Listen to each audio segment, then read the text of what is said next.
2023 bii su ko ci àttee rek na ngeen xam ne bëgg a empêcher Ousmane Sonko mu nekk candidat moo tax a jóg.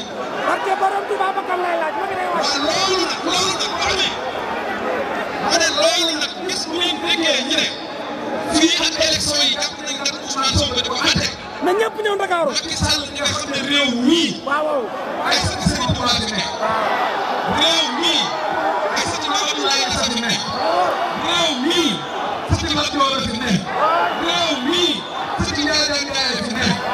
réew mi doom ak fulla ku ñàkk fit ku ñàkk jom ku ñëw ci réew bis boo laalee Ousmane Sonko billaahi wallaahi tallaahi sax mu koy dal.